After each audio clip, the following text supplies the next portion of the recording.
All right, y'all, this should be a good one. We got Coach Schottenheimer at the podium, and he's about to discuss the state of the Cowboys. Let's get right into it. Y'all be sure to subscribe for more Dallas Cowboys content, man. This is a triple upload day, bro. I'm working.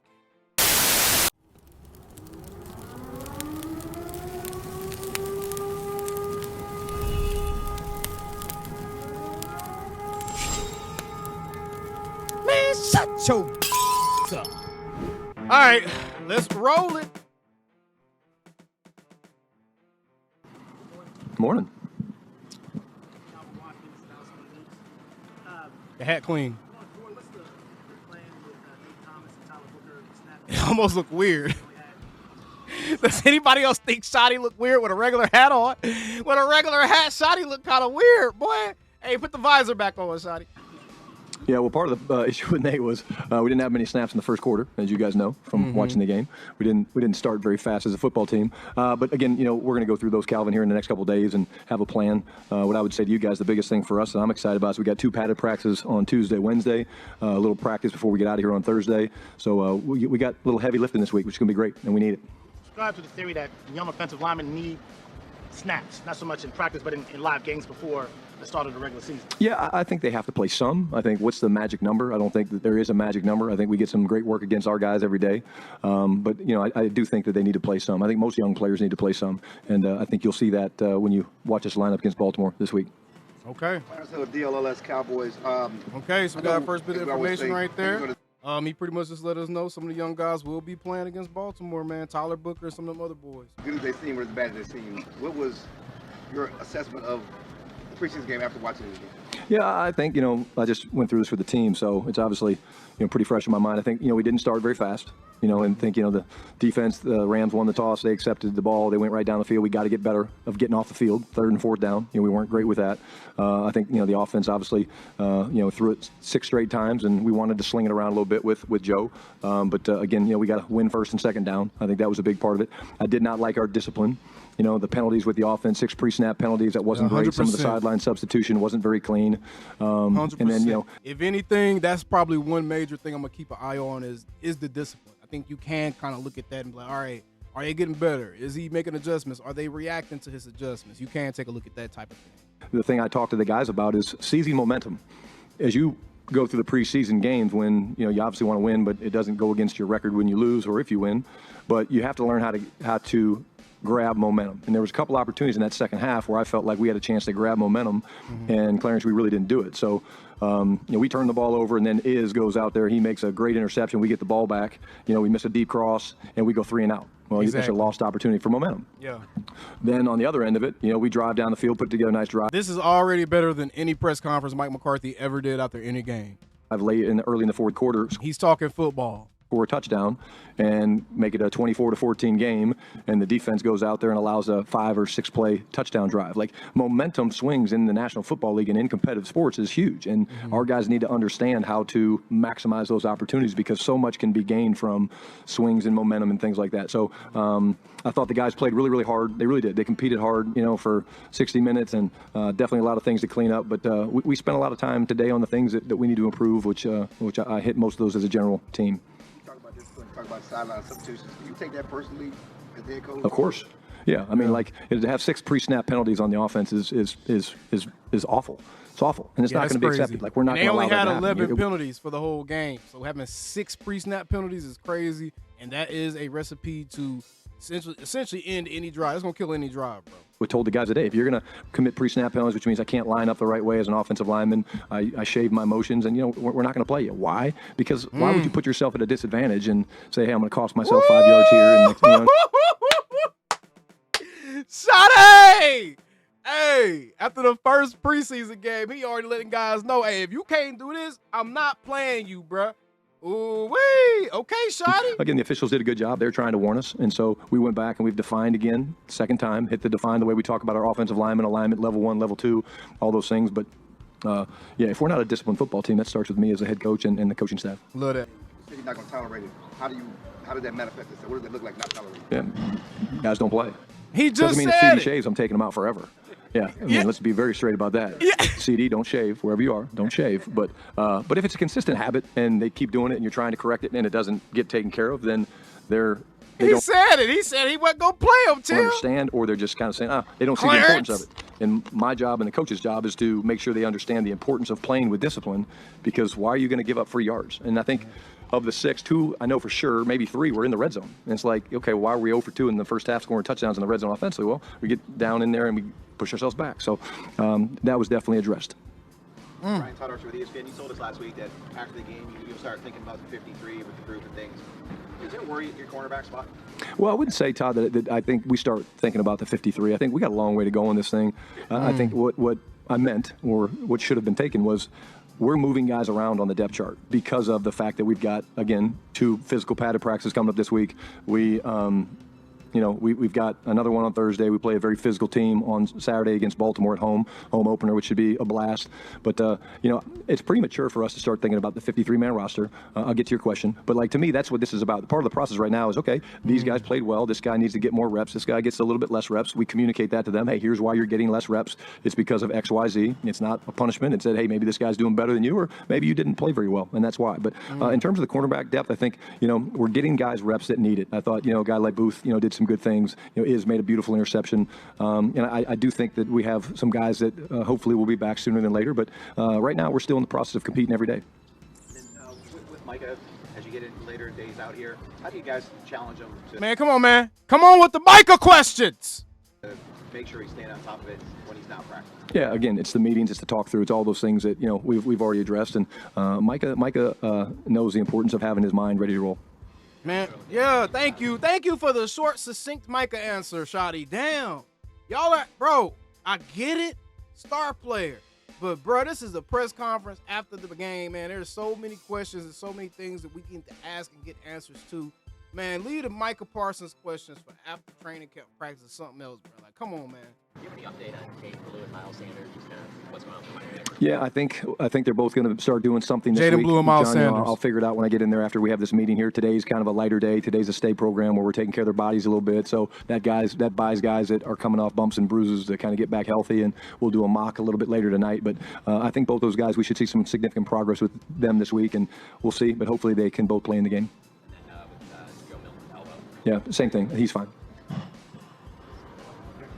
Nick Harris, Forward Star Telegram. Your philosophy when it comes to these highly contested position battles, do you see more value in when it comes to preseason time hitting these guys a full game of reps, or is it, do you see value in bursts of reps, if that makes sense, or is it kind of position by position basis? I think it's position by position. We're thin at some spots, so guys have to play more. If you lose a guy or two during the game, guys have to kind of go back in. But again, the preseason games are one part of the evaluation. Again, I've said it 1,000 times, we can get a lot out of practice. And if we practice the right way, which we do, we'll get a lot out of that. And so the philosophy is more of it's a combination, and it's based a little bit on, okay, we need to see you play more football. You haven't played a whole lot of football. Sometimes it's like, hey, I want this guy to get a little bit more seasoning on some things, so we're going to hold him until maybe preseason game 2 and then unleash him. So it's not, these are long discussions that we have kind of at length and discuss a lot of the potential, what about this, what about that, and it's kind of a fun part of the process. And what you really want to do is kind of give the guys an understanding, because the worst thing to do for a player is say, hey, you're going to play 15 plays, and then all of a sudden you got to put them back in the game in the third or fourth quarter, because they're not ready for that. So we try to communicate to it, and then we stay pretty true to script. One tech spot, what's been your evaluation through this one camp and preseason? Yeah, I think, we played a little bit, well, number one, we didn't tackle very well on defense. We did not. We're going to get back to doing a lot of tackling drills. I've talked to Flus about that. Replace some of the ball drills we've been doing, ball disruption drills. Just the hamstring tackle is not where it needs to be. We're getting guys on the ground, Nick, but we're getting knocked back instead of knocking them back. The technique that we teach is basically you want to run through contact, 3 hard steps, so you knock the guy in the opposite direction. And right now we're absorbing too much. So that's the first thing. And then again, we're not doing a lot from a front standpoint, but we can play lower, definitely, up front. And, the Rams did a good job. They screwed up our run fits from time to time with some of the misdirection and things like that. Some of it's young players, playing a lot of football, which I think you'll see more ops for the young guys in this week's practice and in this week's game, just because they got to play. And they're talented guys, but they got to make mistakes, and they're going to make mistakes, and that's part of it. So, I think at the end of the day, we were good against the run in the first half. We really were. 3.1. No, they were. And then the second half, it got away from us, and they really weren't doing much. They were just running downhill duo, and we didn't hold up very well. Yeah. I'm about to say they were good in the first half. The second half is where wheels kind of came off of it. And like you said, because they were running duo a lot. They were running a lot of duo, meaning they were running double teams on both sides of the line, essentially. And the Cowboys' fronts were playing so wide I mean, honestly, that kind of made it easy. I'm gonna be real. I didn't like the look some of our fronts were. Charles, is he good there? Yeah, again, I think, I'll get more information. Again, I don't think it's too serious, but again, he's one that we're finishing up some more testing on. This is good pressing. A lot of info. Going back to talking about momentum, how do you handle momentum as a play caller? Do you feel like it's on your side? Do you maybe try to get a bit more aggressive? Do you try to stay level the whole time? How does it fluctuate throughout a game and kind of determine where you want to go on? Yeah, you're definitely, Tom, you're reading the game all the time. I mean, you've got kind of a plan of philosophy of who you're playing. Okay, but when you get a chance to seize momentum, man, you have to. Like I really think it would have been great to see, if we hit flow on the deep cross, after the interception, what that would have played out. I thought the defense was great at stepping up after the interception. You call it sudden change. They got to go back out there and they get the ball back for you. But it's kind of a feel for the game. It's the time of the game. It's the situation of the game. It's the score of the game. It's all those things. And but I'll say this: it's a very, very powerful thing when it comes to competitive sports and definitely football. What did you make of them considering they were probably your two biggest depth guys in the lineup? Yeah, I mean, again, they played basically a full game, like you said. I thought they both did a nice job. They were a big part of us having success running the football. I thought the pass protection was good. We gave up the one sack. We got edged on the right side one time. I would say this, TJ, as a guard, looked terrific. We want to see him play a little bit more center, so we're going to play him some more at center this week. He was a little bit late with a snap or two in the red zone. It actually got loud down there in the red zone late in the game, so we had to go to silent count. But they're both playing really well right now, and the flex for TJ to have to go in there and do that, I thought he did a really good job for his first game, but we're going to get him. Keep an eye on that. Keep an eye on the offensive lineman that they're using position flex with because, man, we did a roster breakdown live earlier, and I'm telling you, bro, there's a lot of very difficult decisions they have to make, and if they can go light on the linemen, like maybe carry 9 linemen because a couple of their backups can play multiple positions, then that would really, really help them retain some guys I think they really, really like. Quite a bit more work at center, so he's a little bit more comfortable in there. Joe White, Dallas Morning News. Joe Milton kind of talked about how he handled it over. How you kind of talked about him still learning him a little bit as a play caller.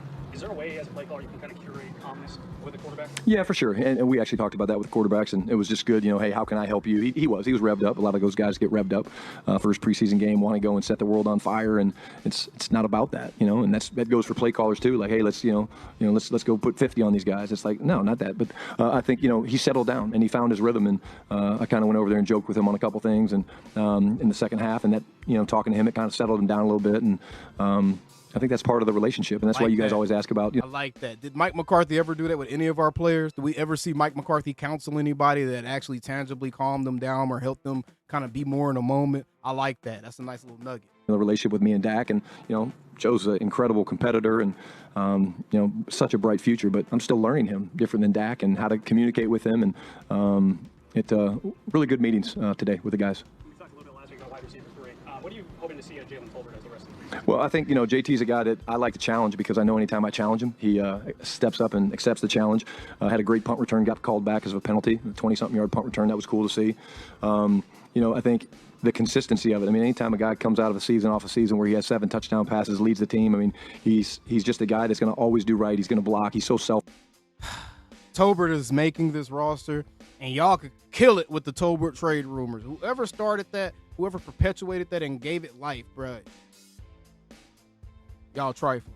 And such just a great teammate, and it's no surprise he was really trained by Brandon Cooks, because in reality that's what B. Cooks is, and it's just like the consistency that those guys play at and how they help you win. Sometimes it's not in the stat book or the stat line. It's just they do plays 4, 5, 6 a game that you're like, whether it's a block, whether it's a cover down, whether it's a catch on a 3rd down conversion, and you go, man, we probably don't win the game if it wasn't for that play by JT. Hey, Lofberg, 105.3 fan. Brian, so I go back to Friday. Typically that's a beanie day. See what the other team is doing, get the looks. You guys had a hard practice with the start. You just not like today, 3 days off for those guys, or 4 really. Yeah, that's exactly what it is, babe. I mean, literally, thinking back last couple years with the AAR, what happens is if you do the beanie day on Friday and your vets don't play, so Friday they kind of get it off. They don't play Saturday. The mandatory day off is Sunday. Today they come back in and you can't practice because the guys played in the game are sore, and you wouldn't do that. So the next thing you know, you're 4 days of not doing anything, and I don't believe that that's the best way you get. It's too long. It's too long a period for these guys to not be playing football. How do you get good at football? You play football. And so the way we structured the practice schedules, the guys not playing in the game or limited in the game, they got 24 reps, and the guys that were going to play quite a bit in the game got 12 reps. And so I think that's very manageable. I think the guys worked hard. I challenged them to work hard, and that's the formula we'll keep going with. Brad. Brad Sham, Cowboys Radio 105.3 The Fan. So in other words, don't pay too much attention to who's getting a lot of reps and all that stuff for the rest of the training camp, because he just told you he's trying to balance that out. So if he plans on playing a guy a lot in preseason, they're not going to get a lot of reps in practice. If they don't play a lot in preseason, they're going to get a lot of reps in practice. So just kind of keep a look at that. Is Milton the backup quarterback? Good direct question. I know Cooper Rush last year he felt it hurt him that he didn't get to play more while you all were looking at Lance. What you saw of Greer the other night, what you know of him from before, did he earn more playing time in preseason? How do you? Yeah, I think our plan all along has been that we need to find out about Joe Milton. And again, under no circumstance am I panicked or worried about Joe Milton. Joe Milton played really well in the second half. He did some really good things. He calmed down. He figured it out. Really well as a stretch. I'd be crazy if I didn't say to you how impressed I am with Will Greer. I mean, all the guy does is when given opportunities. And like I said, we communicate very clearly with our players. So like the scrimmage against the Rams, we told him, hey, man, why don't you drink some water and hang out? And next thing you know, he's in the game, and did a great job. Same thing in this game. Will wasn't planning on playing very much, if at all. And next thing you know, he's got to go in, a couple shoulder shrugs, and away he goes, and uses his feet, a little Fran Tarkenton, a little ball fake, and all that stuff. But again, Brad, we're going to let these guys all compete, and it's not a negative against Will Greer that he's not getting the reps. I've been around Will Greer for a couple years now. We know who Will Greer is. We are not surprised when he goes in and does that. It's figuring out more the Joe Milton. It's the unknown more than the competition. That's a very interesting approach. Not going to lie to you. CBS Sports. Brian, on Saturday, you talked about being up there as an NFL head coach. Also interesting, he did not give a definitive answer on whether Joe Milton was the backup quarterback. He almost sidestepped that joint. Your dream, and a couple times this offseason you mentioned Bill Cowher. How instrumental has Bill Cowher been in you getting to this chair you're in now, and how would you describe the role he plays in your life, both personally and professionally? Yeah, I mean, he's a family friend, longtime family friend. He and my dad were very, very close. He looked up to my father as a mentor, and I try to use Bill any chance I get. I appreciate him. I love the way his teams played. His teams were very, very physical. His teams were great at taking the football away. A lot of things that we believe in and that I believe in come from Marty Schottenheimer, Bill Cowher, win the line of scrimmage, be multiple, all those things. And, it's not like we talk every week, but he's definitely someone I know that when I have questions or issues or something that maybe I would have reached out to my dad or somebody else, I like to go back and get somebody like that, a Super Bowl champion head coach that's been through the fires, and he wants to stay involved too. I know he does the TV thing, but, you can't. He'd be lying if he said he doesn't miss it a little bit. I mean, you can't not miss being out there on the grass running around with the guys. Come on with these. Brad asked my question about Milton. Sports Center featured ass question. Well, actually, I thank you, for taking his question. Yeah. Okay. Great. Yeah. Maris just jumped out of us. In the way he played. You talk about what he's done at camp and second-year jump. Yeah. I'm gonna start with the opening kickoff of the game of preseason 2025. Man, he's singled up. He comes down, cross-face the guy, and just strikes the hell out of the returner. Ball's at the 22-yard line. Then he goes out and, again, probably played as physical as anybody on the defense, filling gaps, punching, tackling, shooting gaps. I just see the instincts and the confidence right now. Clarence jumping off the film with me, man. But, the defense was great. It's what I've seen every day. But go to the opening kickoff. And here's a starting linebacker playing on special teams, and it's right out of the gate, man. He's boom down there. And he wasn't the only one. Marquise Bell was there. He had a great cross-face. Buddy. Hello, starting linebacker. That Maris Leofold Damone Clark battle may have been settled already, ladies and gentlemen. Johnson was squeezing it from the inside. But, what I've seen from Maris has been very, very consistent, and he showed out in the game. Good redirect, by the way. That was good. How do you reward a guy like Malik Davis who comes in 36 hours before the game and has an awesome performance versus the guys who have been here throughout camp? You committed this running back for multiple of those guys. How do you kind of balance the reward factor there? Yeah, first thing you do is you point it out. I mean, we celebrated the hell out of Malik today. I mean, the guys went crazy when I showed a couple of his runs, and what he did is not easy, and we were literally thinking about, we're going to play him later in the game, and we just decided, hey, let's put him in now and let him go, and he did not disappoint. He gave us a huge lift, and again, he'll get some reps, but we do have guys coming back. It's a similar thing with Malik. I kind of feel like I know Malik. I was not surprised by how well Malik ran. I've seen the run instincts. I was surprised he did it that quick, getting here on Friday or Thursday, whatever it was, and then doing that. But, I think he's a terrific young runner with great instincts and things like that, and I think it's a shame that he has not been on a team. But, again, kudos to the scouting department for being able to find him, and he's happy to be back. And, again, these next two practices are going to be physical and hard and long, and there'll be plenty of work to go around for everybody. Absolutely. SEC shows on Netflix, somebody said. Yeah, get to check that out. Brian, kind of a follow-up to Brad, but I'm a little confused. Won't be the first or last time. Me too. Yeah, me too. Is Joe Milton backup? Is he your number Yeah. Why do we have to decide that today? You know, we don't have to decide that today. Yeah. Yeah. Yeah. Yeah. Yeah. Hey, Schotty ain't going. The fact that he's not willing to say that Joe Milton is your backup quarterback is very, very interesting to me, y'all. Keep an eye on it. You balance it by saying we want to find out more about Joe Milton. There's a ton of talent. There's a bunch of things that we see from Joe Milton. You saw Joe needs the reps. You know, you saw the way he started the game. You saw the way there was a little bit of struggle for us early on. You know, he was throwing the ball hot and hard and all those things. And we finally settled in, and I need to get to learn him, you know, as the play caller. You know, I don't need to learn Dak. I feel like I really don't need to learn Will. So it's more of that. It's got nothing to do with, it's more of me having to learn Joe. And I'm not going to say who the backup running back is right now, who the backup quarterback is right now, because I don't have to make those decisions yet. And Schotty said, quit asking me. Is he going to get more reps? We'll see. We'll test him. Will came in and stepped up on the touchdown. Great play. And Joe kind of goes out the back of the pocket. Doesn't really help the tackle out a number of times. Is that something you guys looked at about Joe? Yeah, we actually talked about it with Joe today. When you're playing a Joe Milton or a Josh Allen or somebody like that, babe, you know, well, they probably didn't do this with you, but they're going to rush them differently. They're going to contain rush, you know, where they're going to keep the edges wide so that you can't escape that way. So the escape path for an athletic guy like Joe or yourself would be to move up, to go out. Yeah, okay, maybe. But to go up, to go out, you know, whereas other guys get rushed differently, guys that they don't feel are as athletic, they're going to run more games. But, yeah, they had a very specific plan for Joe, and he's going to have to learn to navigate and how to get through those pockets, and that's going to be because he's so athletic. Comes from reps. You mentioned Netflix a second ago. There's a series coming out this week, I believe, with Jerry and stuff. You were in Florida when the 90s Cowboys stuff was going on. What did you know about them then? What did you see about them then, and what have you learned about them since you came down? Well, I've learned a lot since I've guys now, Todd. It means more to me. Come on, bro. Guys here that were part of those teams and winning championships. Come on, bro. That's going to happen as well. You know, there's going to be issues. There's going to be something like that. But, yeah, I think it should be very entertaining, to say the least. I don't care about no 90s Cowboys. Coach, you told us, Michelle Montana, WK, you told us that you were a little bit emotional. 2025. Talked to Jerry for a while and whatnot. After such an adrenaline rush, like, you know, your first game as an NFL head coach, I'd imagine you'd probably like to talk to your dad. Who did you talk to as you kind of decompressed, reflected in the hours after? I talked to my wife. I talked to a couple of the guys on staff. Bro, that soft, squishy, sensitive-ass question, bro. Come on, man. Who did you talk to after your first game as a head coach? There's more questions that can be asked. Do y'all plan on going and getting? Nobody asked. Do y'all feel like y'all need to go get more help in the defensive tackle or corner room? Nobody asked that question. Actually, I'll make fun of myself here for a second. So after the game was over, I did the team prayer. I called them up. I talked to the guys, and I decided I was going to do. We played the whole clip of we good, better, how, we after action report, and we've got cleaned up.